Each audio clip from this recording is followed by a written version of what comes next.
So in a shamanic tradition, rather than putting our faith and our belief in someone else's experience, we put our faith and our belief in our own direct experience.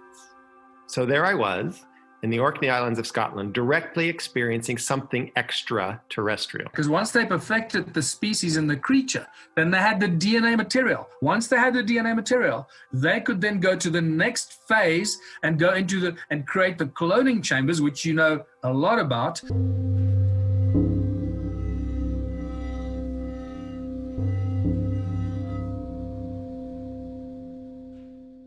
John Paul and I have walked a very exciting and inspiring path together, doing many journeys together, and having many interesting experiences.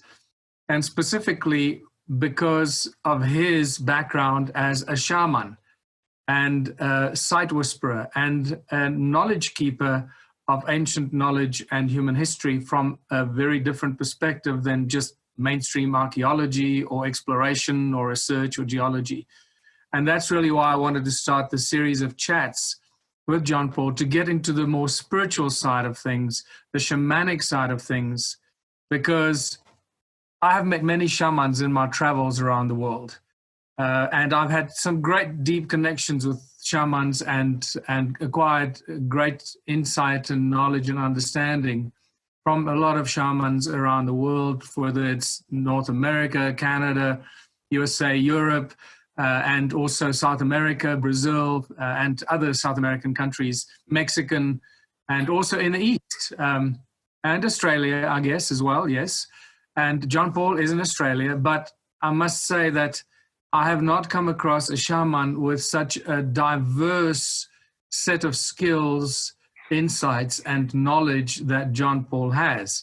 And I guess for that reason, we've become good friends, and we've shared, and I trust we'll continue sharing some very exciting journeys of discovery together. So John Paul, thank you for talking to me and agreeing to share your great knowledge and insight.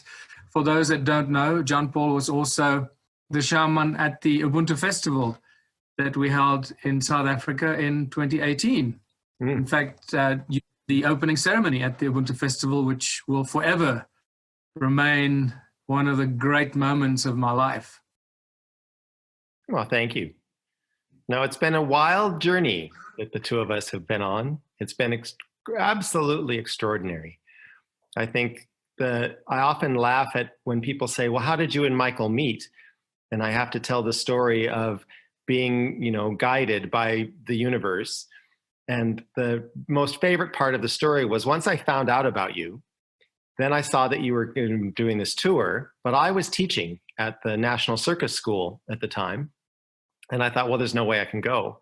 And then I got an email from the school saying, we've really screwed up the calendar. We're really sorry, but we're going to have to take a hiatus for all the academic courses while the students are in production.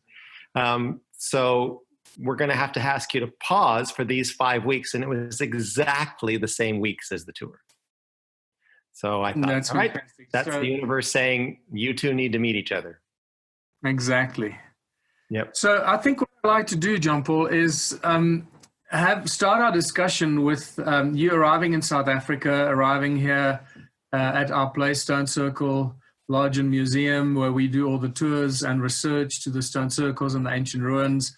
Obviously, not just in the province of Mpumalanga or in our immediate environment, but pretty much all over Southern Africa, into Botswana, Swaziland, Zimbabwe, and so forth. And you've traveled to many of those places with us, to Tsodilo Hills. I mean, what an incredible journey that was, at the Serpent Cave, and then Great Zimbabwe, and Swaziland, the ancient mine there, and so many more amazing places we've covered here.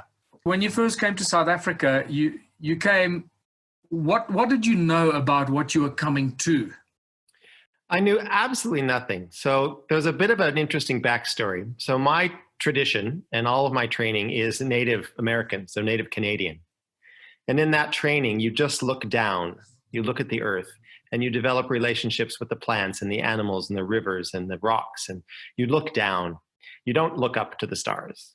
It's not about aliens. It's not about extraterrestrials. It's not about other planets. the stars are important, but because they tell you what's going to happen on the earth. And it's looking at the stars and the movement of the constellations to understand what's happening to us on the earth. So it's a very earth-based shamanic tradition. And when I was in the Orkney Islands of Scotland, I had my first experience, and this would have been easily 20, 25 years into my life as a shaman. And I go into this ruin as a sight whisperer in the Orkneys, and I see this kind of blue gaseous shape that's talking to the students. And I don't know what kind of to make of that. And that was my first encounter with something from another dimension, not of this earth. And I had to really grapple with accepting that that was what was real. So in a shamanic tradition, rather than putting our faith and our belief in someone else's experience, we put our faith and our belief in our own direct experience. So there I was in the Orkney Islands of Scotland, directly experiencing something extraterrestrial. And I had to accept that. So in part of this conversation with this blue gaseous entity who said, look, I can take another form if that's going to make it easier for you, I said, well, who are you? And they said, well, you would understand a little bit of us from your knowledge of ancient Mesopotamia and Sumeria.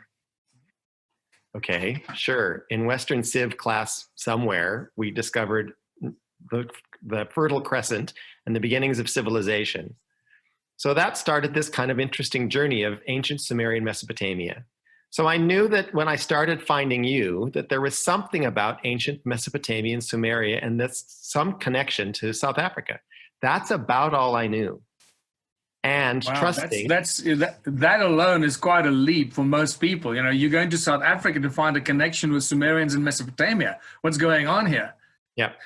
But I really trust, I've worked with guides for so many years, and there's different kinds of teachers and guides that have been part of steering me in the right direction for all of my life.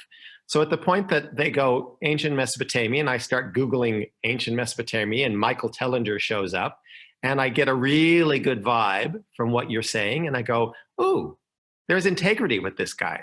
What he's saying and what he's talking about is not full of ego. He's not pushing a particular agenda.